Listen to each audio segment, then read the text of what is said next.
Hi, my name is Chef Christopher Damiani. I am part of the Mercy Hospital food service operation. We do a lot of great things with food. And today, in our cafe here at Mercy, we're going to do some pan searing techniques.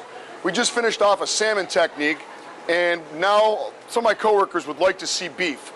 Beef is a little trickier when we do pan searing, but just as effective. Very fast, very convenient form of cooking. Okay, we're doing stovetop cookery. It's a great way to stay indoors on a day like today where the winds are at 40 miles an hour. The wind chill is down to 4 degrees, and you might not want to leave the house. So what we're going to do is we're going to grab our cuts of meat down here.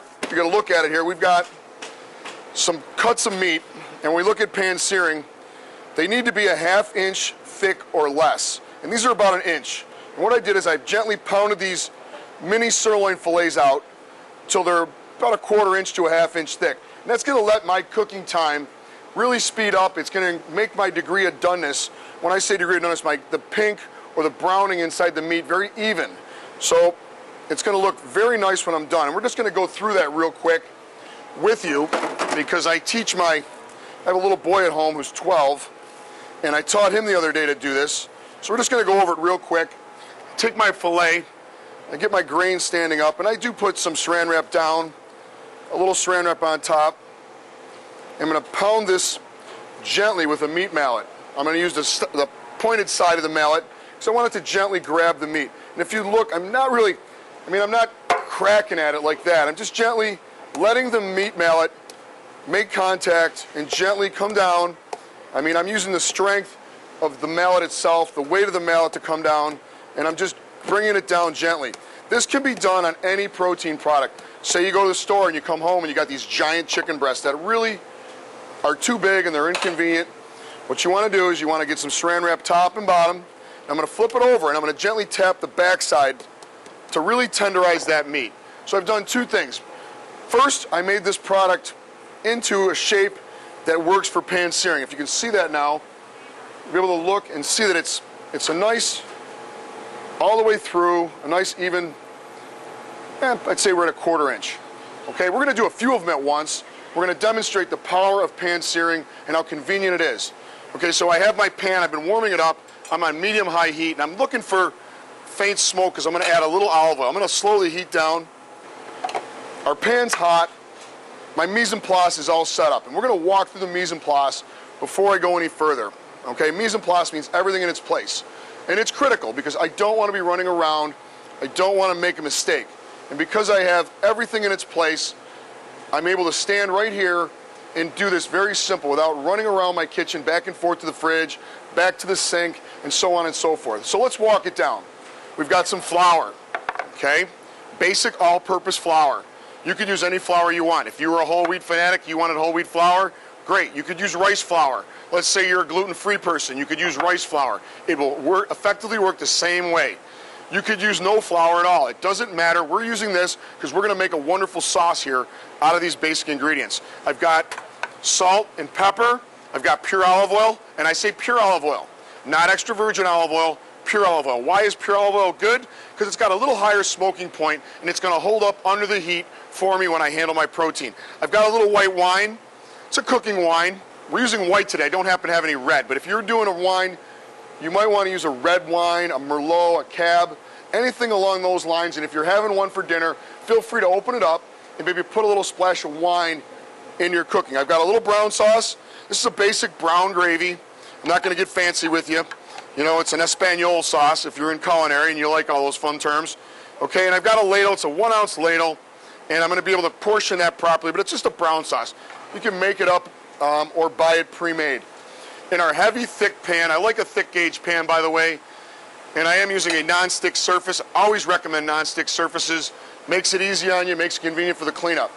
Okay, keeping going on our mise en place. I've got my tools, I've got a knife, I've got a spatula, I've got a tongs, I got some measuring spoons, I got a spoon which I'm going to use to baste. Very simple. I got a little pan to dredge with some flour. I got some nice fine diced shallots. I've got some soft whole butter, lightly salted butter, parsley. I grabbed a few wonderful moonlight mushrooms. I got some scallions. I got some garlic, and I got some lemon in case I want to play with that with some fish. So we're going to season our flour. Right now I'm going to take just a touch of this salt, put it in there, mix it in gently. What I'm doing is I'm making a seasoned flour. And I'm controlling the amount of salt I put in because we want to keep the sodium low. So I'm going to gently dredge this in there. I'm going to get my beef. I'm going to grab a few more of these because beef is good, and I know people around here want to eat meat. And we want to enjoy it. And these are sirloin steaks. Now, I'm going to add my olive oil. Because I'm doing a few extra steaks, I'm going to add a little more. Now, if we looked at that, about the size of a $1/2 is going to be about a teaspoon. So we're going to use about a tablespoon in this dish. I'm going to pour it in there, and I'm going to swirl it around. What I'm doing is I'm swirling that pan. I'm gently coating the pan, preparing my cooking surface. And to be honest with you, the pan seems a little cold right now. And I want you to kind of look. We want to look at that pan, and we want to look for faint smoke. So now we talk about safety. Always be safe when you're handling hot oils. Oils can burn you. I'm going to take the protein, I'm going to put it in the pan, I'm going to let it fall away from me. I'm going to make a quick contact. I'm going to go around and do it real quick. Quick contact, down, down, down, falls away from me, down, falls away. Shake the pan, nice, quick, easy contact. Swap out or wash your hands at home if you have anything that will be cross-contaminated. So far we're working with fish and beef today. You can see you have a little sizzle. Stovetop cooking right now is a great time once you get this started. If you're cooking at home, you want to make sure your rice is ready, or maybe your potatoes are baking in the oven, or you've got a nice green vegetable. Because a lot of people are avoiding some of the heavier starches these days, which is not a bad thing. And I'm going to swirl them around gently. You can see I'm just allowing the meat to do its thing. I'm looking for a color change right now. The color change tells me when to flip the meat over. And I'm looking for it to kind of come up the edges or the sides of those steaks. And if you look at those steaks, they're very nice. They're very lean cuts of meat. And we're looking for a paper brown bag color or browning of the meat. And it's almost there. I can see it. It looks good. I'm going to swirl one more time. It's getting there in a hurry now. I like it. Maybe turn my heat up. We'll check my heat. Heat looks good. And I'm patient right now. I don't want to rush, because when you handle the meat too much, you'll find that you're just creating more work for yourself. And we don't want that. We want to keep it simple for everybody today. And if you look, it's very simple. We'll talk briefly about the right amount of proteins in our diet. If you look, these are just about the size of a deck of cards, about 5 ounces of meat, and that's what you want in your diet. Iron is huge with protein. We always want you to get iron in your diet. Iron's a big source of brain food for you. It's going to help with your teeth, your bones, and it's also going to give you strength. Popeye had his iron in his spinach, right? Okay. Okay, we got a nice sear going right now. We are going to flip them quick. We've got a nice browning on the edges. I'm going to flip them away from me. I almost feel like the heat might be running a little too hot. I want to be on medium-high, so I'm going to bring that burner down just to a medium-high heat. Medium-high heat's critical. Too much heat will burn. The olive oil will break down. We don't want that. We want the olive oil to stay intact. We don't want it to reach that flame point, because we talked about the smoking point. It's at a nice point right now. Okay? Now we look at a few things. We want to look at the color of our meat. We want to look at the degree of doneness. Now, if I had X-ray vision and I was Superman, I would not need to use my thermometer. But because I don't have those superpowers, I always use a thermometer. I always be smart about it. And it lets me look inside my protein so I can see exactly what it's doing without doing a lot of damage to the meat. I'm going to put my probe in halfway through the thickest part and see what my reading is. Now, for this situation, we're going to cook the meat a little bit more well done. Now, if I wanted rare, I'd cook it to about, 120,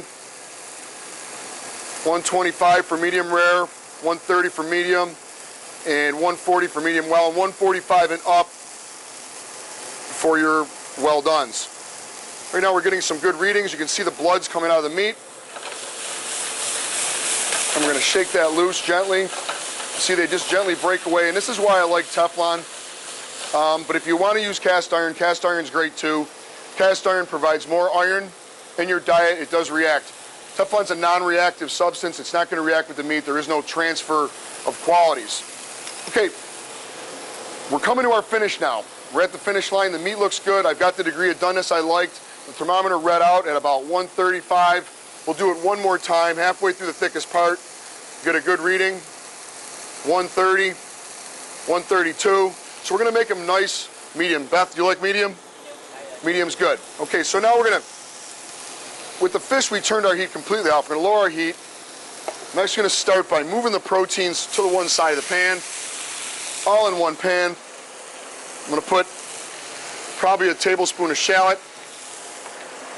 We'll put a little garlic and shallot because we like garlic. We're going to stir it around gently. We'll let it brown up. Very simple. Okay, I might get just a touch of oil to let that fry up. Using pure olive oil, which allows it to be cholesterol free. A nice healthy option. All right, and our steaks look good. We're little medallions of beef, the right size. We'll put some mushroom in. I think you're gonna like this today, Beth. You're gonna enjoy it. Okay, we'll put a couple mushrooms in. If I had some red wine, we put a little red wine in here, but so far we got shallots, garlic, a few mushrooms, nothing too overly powering. I'm gonna shake it around, let it cook in our pan. And you notice I'm not throwing it in the air. I'm just gently swirling, letting it do its job. I'm sweating the vegetables down.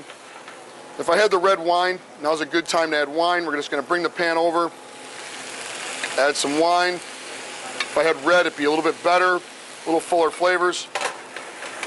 We let it cook out. Now I'm actually gonna turn the heat completely off. The heat is off, and now I'm gonna finish this. This is the exciting part. This is the final liaison, however you wanna call it. We're gonna bring this dish to the next level. It still looks good right now. You know what? I would eat that right now. Boss, would you eat that? Looks delicious. Looks good. So we're gonna take a little ladle of some gravy. And we don't need a lot, because this is where we kinda add the bad stuff. Put a little ladle of gravy in there. I'm gonna swirl it around again, kind of flip it around. We don't need a ton of gravy. I'm gonna put a little parsley in there for color. And parsley's nice because it helps add flavor and palatable. I'm gonna put just a touch of some scallion. But I'm gonna finish with whole butter. It's softened whole butter. You can see how soft it is. It almost wants to melt at my fingertips. I'm gonna put a little pad in, a little pad there. And I put the butter in for flavor and for richness. Okay, it's a little French cooking style. You can see it's beautiful in the pan. It's really taken on a life of its own right now. And that's what we like. We want foods that are inviting and look exciting. We didn't overcook our mushrooms. We're gonna let this butter melt, and then we're gonna do our final touch, which we chefs love to do. So we're gonna get a spoon, we're gonna let it swirl around, and then we're gonna baste. And basting's great because we're gonna add flavor, and we're gonna add richness now. I'm just gonna drizzle it over the top of my meat cuts, gently napaying it over the top or pouring it, however you like. And you can see that we've got a nice little dish. The butter's melting. It's lifting that sauce to a new level.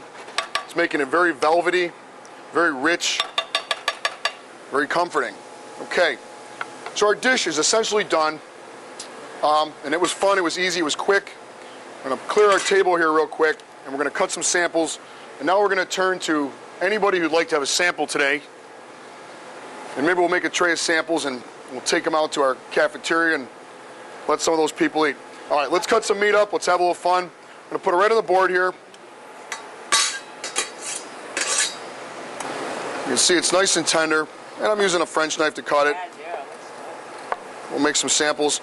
It's got a nice doneness to it. All right, keep it, hold it right there, Deb. Come closer.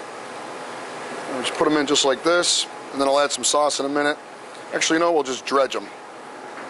There you go. There you go. Just go like that. Get some forks here. You know, like I said, we got a nice product here. It's a USDA Select beef, Select being one of the grades of meat. It's available always in your supermarkets. I know a lot of supermarkets want you to buy Choice or Prime, but Select is nice because it's very lean. It doesn't have that heavy fat and that marbleization that you might see in a steak where they say, oh, it looks beautiful, it's all marbleized and it's got all that fat. We're a little leaner here today, and I'm going to add some mushrooms in there now, Deb. Okay. Because I think mushrooms are good. Look at that. Yum, This yum. I goes gotta all try day this long. one. All right. This looks yummy. Okay. Okay. All right. Oh. Okay. There you go. Why don't you and Beth have at it, and I'll cut up some more steaks. Anybody wants to try it, jump in. It's nice. And what you have here is a nice Pan Sear medallion of beef. Wonderful quick dinner option. We're all done, and we'd like to say to everybody, bon appetit. Come on up. Please enjoy.